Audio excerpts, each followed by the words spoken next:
The most controversial cryptocurrency take that I have blows people's minds. They usually send me clown emojis. They ask if I need medical attention. But I keep saying it because there is literally no hiding place for the data. And it is NFTs. It stands for non-fungible tokens. You may remember in 2021 they had a huge run, and I think people got confused with believing that they were monkey pictures.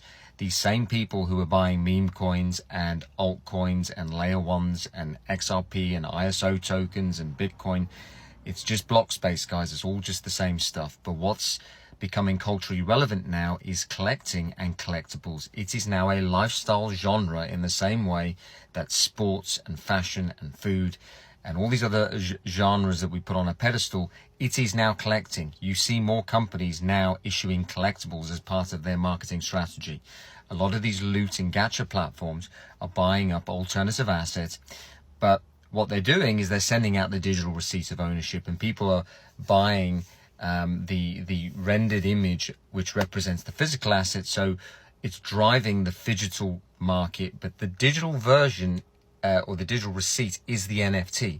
So people are realizing that they're not redeeming the digital receipt for the physical because there's less friction. So they're just staying at home and they're buying and trading these assets.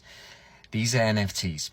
The top 300 NFT collections by market cap are all up in the last 120 days. They're all up by multiple percentages. There's a clear rotation into these assets.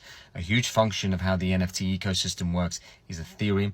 Ethereum's been down, so that's a headwind. So NFTs are going straight into an ETH headwind. When ETH goes up in price, there's usually a multiplier on these assets.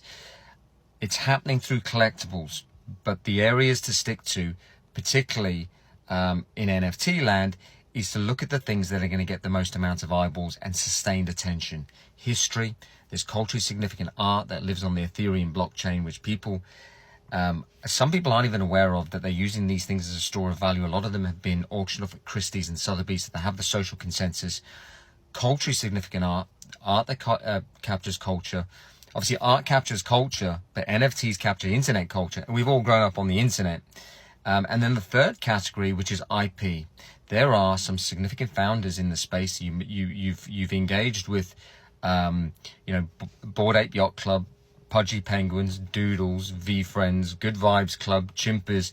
You've engaged with all these IPs. Some of you don't even realize that they started as an NFT project, but you're engaging with the content, you're buying the plushie toys, maybe even getting the collectible cards without realizing that you can own a piece of the IP by holding the NFT. But the real beauty of the NFT is they have solved scarcity, and it's just a numbers game. There's 274,000 NFT projects. There's about 2 billion tokens between 0 and 500 million market cap, and there's about 5 to 10 bona fide blue chips. Playing that barbell, not getting stuck in the middle, and just playing it as a numbers game and realizing it's all just block space. But the true value from the NFT is its first use case, which is art. And art is upstream of wealth. It has the built-in supply friction, and it allows us to social signal that we have something. You can't socially signal that you have your Bitcoin unless you take a screenshot and you post it on the timeline. You are going to look like an absolute douche doing that.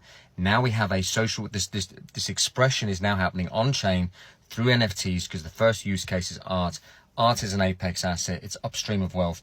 There is a shit ton of wealth in crypto. It's likely that the next rotation will happen in NFTs, and now's the time to start leaning into it.